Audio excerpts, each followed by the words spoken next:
Hi, I am Tony Russo, and this is Brief Introduction from Funeral Service Insider, where we talk to people in the funeral industry about who they are and why they do what they do. This week, we are speaking with Brie Bingham, and she is the new, senior content manager with the Cremation Association of North America. She's been with the organization for a while, but she just got this cool promotion, and for good reason. It is a busy time to be in the cremation business, as you know. It is also a busy time to be in the cremation information business, as both Brie and I know. And that's one of the things we talk about is, how to make connections with people and how important it is to have, organizations like CANA to keep their thumbs in all the pies. But, that is what we talk about. So there's no need to keep dragging this out. So let me introduce you to Brie, and I will catch you on the other side with a special message. So I don't know if you know this or not, but you were one of the first people I ever met that worked in the funeral industry once I started covering the industry, because I started like the week before my first CANA convention, and you were one of the first faces I saw at the CANA convention. So I've known you for longer than most people in the industry, but you've had and that's, I guess, 3 years ago, coming up on 4. But you had a big year this year yourself. You got something of a promotion and an expanded job description. Is that right to say? Tell me about the new gig. Tell me about the new gig and how it's different from the old gig. Yeah, absolutely. I've been with CANA for 10 years now, and absolutely excited to know you for a third of that now. So that's exciting. And so I was originally hired during a time of CANA's expansion to emphasize, to focus on growing our education programs and then also our membership service and resources. I was part of the second goal there. And it's incredible to see the kind of growth that CANA has had and that I've been able to contribute to. And so now I have been able to contribute, to expand my role in a new way and to focus on the kind of work that we do toward the profession. So as senior content manager, what falls under my role is publications, is our online presence, is focusing on our research and just the kind of message that we put out.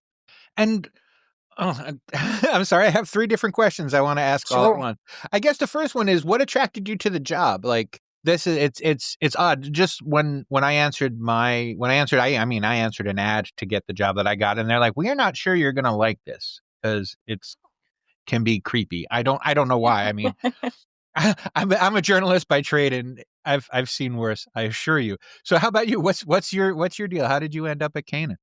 Yeah, it's funny. I've gone through a couple of the hiring processes with different team members at CANA, and we too consider something we call internally the "quote unquote" ick factor.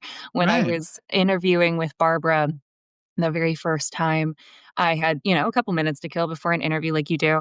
And so I picked up the latest issue of The Cremationist that was sitting out and just start flipping through it, skimming it, killing some time. And she said that later on, she told me that that was a good sign, that I was willing to just kind of pick something up, dive right in, getting to know what it is that we do and what it is that we talk about. It wasn't something that I was worried about, but it is interesting now, having interviewed others, that you can see when people are worried or nervous about saying words like caskets and cremation and death. And instead, I got to meet one of the first people I got to meet in this profession was Bob Bedecker Jr., BBJ. And, to meet the people that work in this profession first gives you a totally different perspective. It's not, scary, creepy death. It's people who are passionate about this work and doing it well. And what is your background? What were you doing before this? My entire career has been nonprofit management or nonprofit organizations and nonprofit management. So CANA is both my first association and my first foray into death care. But I got I had the opportunity to work with that same separation of kind of the public sphere and the people in the know in different types of organizations, usually museums and theaters and things, but those kinds of, member service, public service, and then the people who are making it all happen behind the scenes. So that's a space that I enjoy, to be able to support members, to be able to support volunteers, leaders in the profession and in the organization.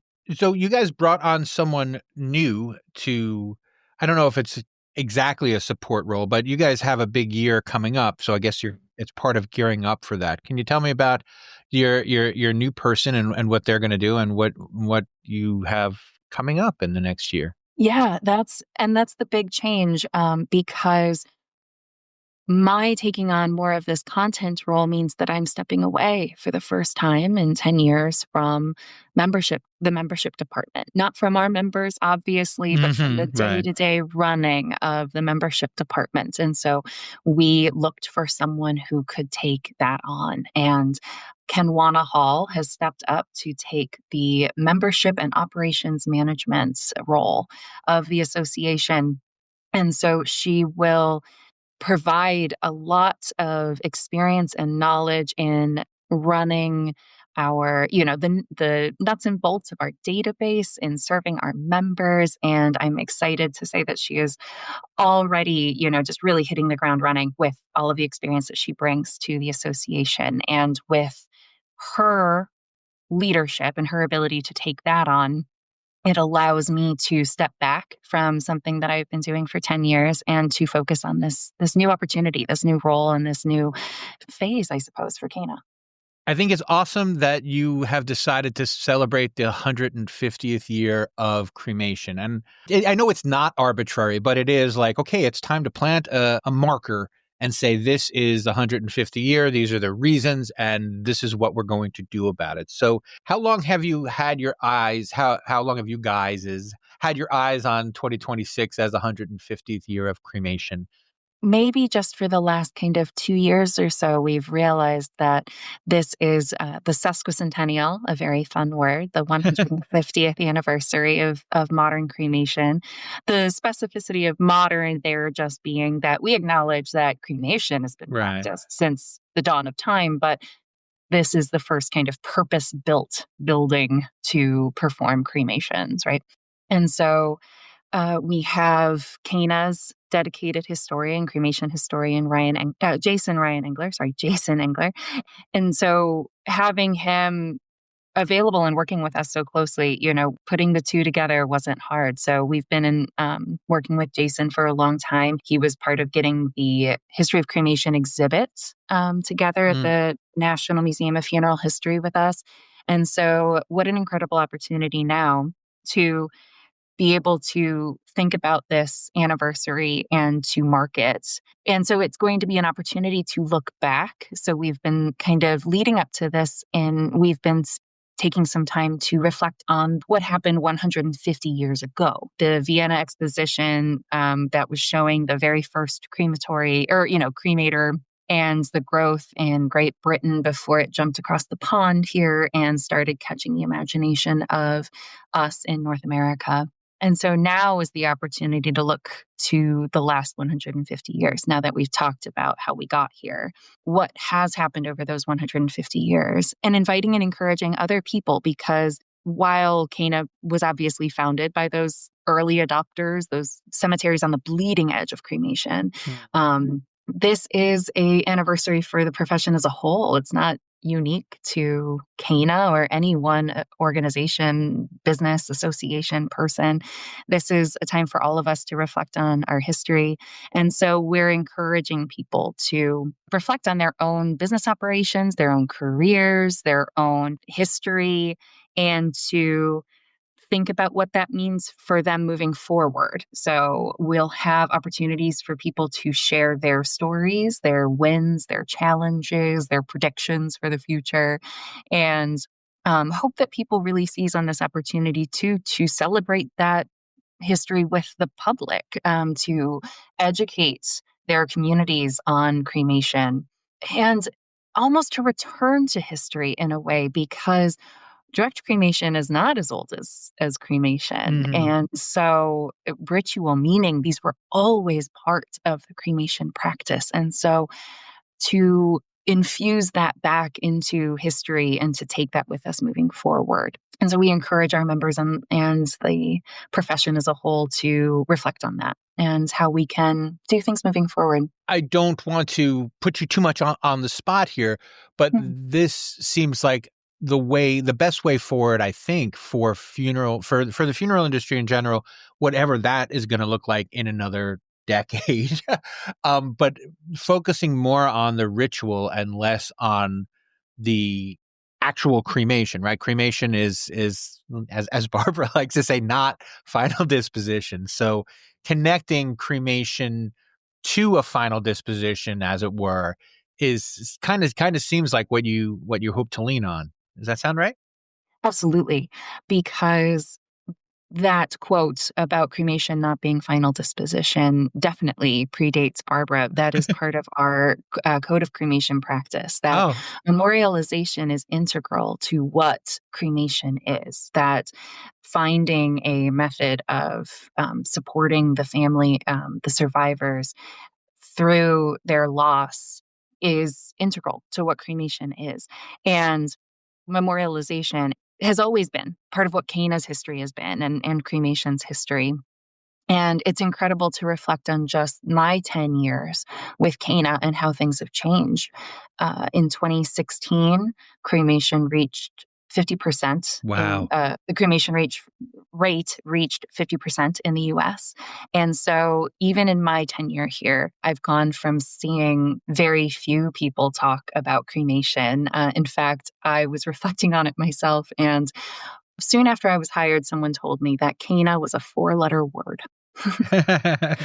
and, and to think about how that's changed just in 10 years, we were so well positioned for cremation to become the dominant form of disposition and to be able to provide information, practical resources, and do it with a cremation first mindset, a positive mindset, that we didn't come around to cremation. We didn't finally get on board. It's part of what we are. And so that kind of cremation positive, cremation first mindset is part of who we are, and hopefully something that the profession as a whole can start embracing. It's not an afterthought, something tacked on at the end. It's an integral and important part of their work too. As someone who was kind of a grown-up kid between I was born in 1970. So during the 80s, it was interesting to see, the American car makers saying, no, no, if we just have more steel, no one wants a fuel efficient car. And to see the way they were dragged into making cars that people wanted rather than foisting what they wanted on people. I've seen the same thing in funeral service and just my few years of looking at it, where this is often an industry where some people have to be shown that they're already too far behind the times before they kind of just accept. And the notion of CANA being a four-letter word is kind of what I'm getting at. Just that sounds very much like people don't want fuel efficient cars. We'll tell, we're in charge of telling people what they want. They can't just decide for themselves. And so the notion of staying positive in the face of that kind of naysaying, I guess, over the last 20 years or so, I think is more a testament than anything else. Even you said 10, so that's fantastic. Yeah, I remember many, many years ago, I was reading an article in a major publication. I don't remember which one, but a consumer publication, a public publication. And they interviewed a cemeterian or granite a monument manufacturer. And the individual said, well, my sales are steady. So obviously, things are good. And I just remember thinking, except deaths are increasing. So to say that your sales are steady and that's a good thing, it's a short-term balm, right? Hmm. That's not a long-term solution or strategy. Hopefully, and so to take that longer view and to think about the next 150 years, or maybe even just the rest of your career, and how to position yourself and your business for the changes yet to come is definitely a goal for CANA and for this, and an opportunity presented with this anniversary. So I'm well past my time that I promised you'd have to spend with me. And thank you for your generosity. But is there anything left? Is there something I should have asked and didn't, or something you were hoping to get a chance to say and I didn't provide it? No, no, no, no. This has been a great time with you, Tony. Well, that was Brie Bingham, the new senior content manager at the Cremation Association of North America. I'm really looking forward to seeing all the things that they've got coming up in the next year. I'm sure it's going to be, you'll probably hear more coverage on here as well, but there's going to be lots of cool cremation stuff over the next several weeks. And even this Friday, if you're a subscriber and you listen to the Fridays in case you missed a podcast, I'm going to tease a story that I'll have in next week's Funeral Service Insider about a funeral home in Seattle that may have trouble opening because it may not be allowed to reopen with its crematory. But that's for next time. For this time, I want to thank you for your time. And Brief Introduction is a Kates-Boylston production. It was written and edited by me, Tony Russo. Please subscribe wherever you're listening now if you've not subscribed already.